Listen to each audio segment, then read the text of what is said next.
날마다 쓰는 나의 신앙일기 TV 데일리 큐티 나무향기입니다. 오늘은 출애굽기 7장 8절에서 13절을 묵상하겠습니다. 여호와께서 모세와 아론에게 말씀하여 이르시되 바로가 너희에게 이르기를 너희는 이적을 보이라 하거든 너는 아론에게 말하기를 너의 지팡이를 들어서 바로 앞에 던지라 하라. 그것이 뱀이 되리라. 모세와 아론이 바로에게 가서 여호와께서 명령하신 대로 행하여 아론이 바로와 그의 신하 앞에 지팡이를 던지니 뱀이 된지라. 바로도 현인들과 마술사들을 부르매 그 애굽 요술사들도 그들의 요술로 그와 같이 행하되 각 사람이 지팡이를 던짐에 뱀이 되었으나 아론의 지팡이가 그들의 지팡이를 삼키니라.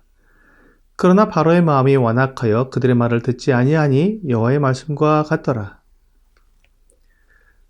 오늘 본문은 모세와 아론이 바로에게 하나님의 능력을 나타내는 첫 장면을 보여주고 있습니다. 이 장면은 모세가 하나님의 산 호렙에서 떨기나무 불 가운데 계신 하나님을 만났을 때 하나님께서 가르쳐 주신 능력이었습니다. 지팡이를 땅에 던져서 뱀이 되게 하는 능력이었습니다. 사실 모세는 그런 능력이 없었습니다. 모세가 죽은 나뭇가지를 살아있는 뱀이 되게 하는 능력을 가질 리가 없었습니다. 그러므로 이런 능력을 행하는 모세를 볼 때 이것이 하나님께서 모세와 함께하는 증거가 될 수 있었습니다. 생명이 없는 나뭇가지를 생명이 있는 뱀이 되게 하는 능력, 이 능력은 생명을 주관하시는 하나님만 하실 수 있는 능력이었습니다. 그런데 바로에게는 요술사들이 있었습니다. 그 요술사들은 눈속임으로 이러한 일을 해왔던 사람들입니다.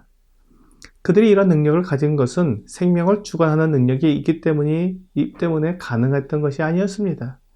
그들은 결코 그런 능력을 가질 수 없습니다. 사탄도 죽은 나뭇가지를 살아있는 뱀으로 변하게 할 수 없습니다. 아무리 사탄이라도 생명을 주관할 수는 없습니다. 그렇기 때문에 이 요술사들은 눈속임으로 지금까지 사람들을 유혹해 온 것입니다. 바로는 그들의 능력을 알고 있었기 때문에 요술사들을 불렀습니다. 그리고 모세와 아론이 보는 앞에서 그 능력을 행하게 했습니다. 바로의 요술사들이 지팡이를 땅에 던지자 지팡이가 뱀이 되었습니다. 바로는 모세의 능력을 무시하고 모욕한 것입니다. 하나님의 능력이 아니라 그의 요술사들처럼 눈속임을 한 것이라고 여기고 무시한 것입니다. 사탄이 하는 일이 바로 이런 것입니다. 사람들이 하나님의 일을 흉내내게 하여 진짜 하나님의 일을 보면서도 하나님의 일이라고 믿지 못하고 사람들의 일로 생각하도록 만드는 것입니다. 이렇게 되면 하나님의 능력과 위엄이 사람의 생각과 능력만큼 작아지게 됩니다. 그렇게 되면서 하나님은 더 이상 하나님으로서의 위상을 가지지 못하고 사람도 하나님이 하시는 일을 할 수 있다고 생각하게 되는 것입니다. 이것이 짝퉁이 끼치는 악영향입니다. 그런데 지금 바로는 하나님의 능력을 나타내는 모세 앞에 애굽의 요술사들을 불러서 하나님의 일을 흉내내어 하나님을 모욕했습니다. 하지만 사람들에게는 이것을 구분할 수 있는 능력이 없습니다. 모세의 지팡이가 뱀이 되었지만 요술사들의 지팡이도 뱀이 되었기 때문에 사람들은 이것이 똑같은 능력이라고 생각하게 되는 것입니다. 우리 가운데서도 때로 하나님의 능력을 흉내내는 사람들이 있습니다. 어떤 은사를 받은 사람이라고 말하면서 사람의 미래를 예언하는 사람들이 있습니다. 그러나 사람의 미래는 하나님께 속한 것이며 하나님은 사람의 미래에 대해 쉽게 말해주지 않습니다. 이런 사람들에게 속아서 잘못된 자신의 미래를 믿고 생활하다가 그것이 이루어지지 않으면 하나님을 원망합니다. 하나님의 말씀을 사사로이 사용하여 마치 세상에 요술 부리는 자들이 하는 것처럼 사람의 미래를 내다본다는 것은 거짓말입니다. 그런 것으로 사람들을 유혹하여 자기의 이익을 챙기는 것입니다.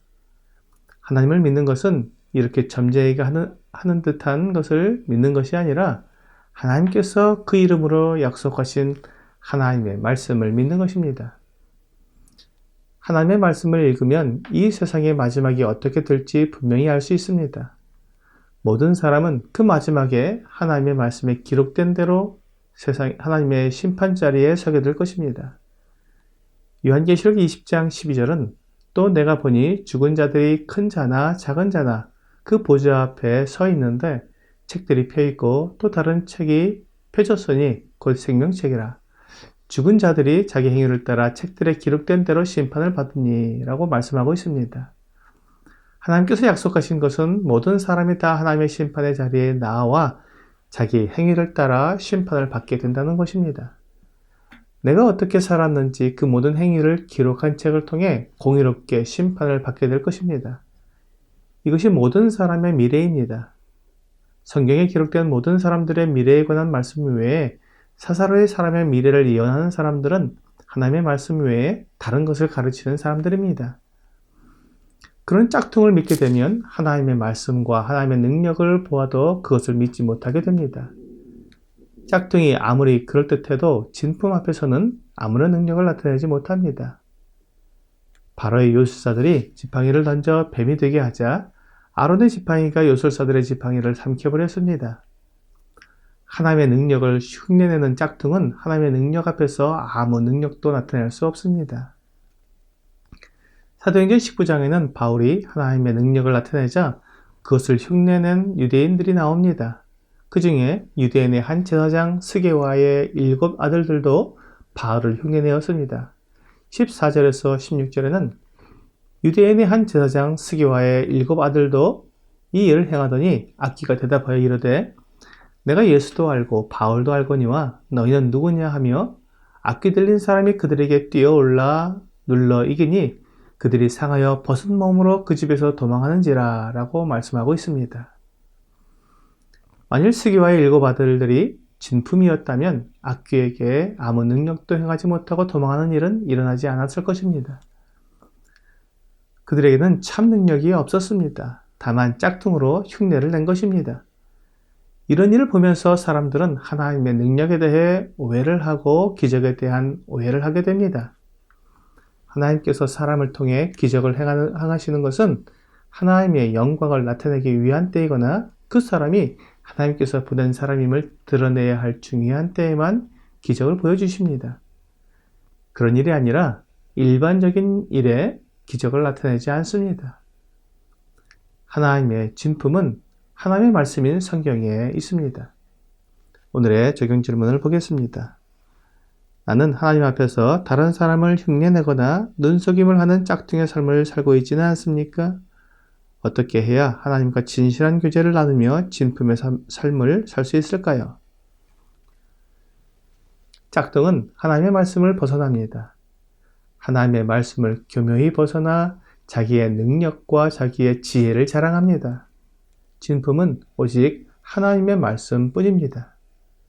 오늘 하나님의 말씀이 아닌 사람의 생각을 따라가는 짝퉁을 버리고 오직 하나님의 말씀을 통해 진품의 삶을 살아가는 여러분과 제가 되기를 주 예수님의 이름으로 기도합니다.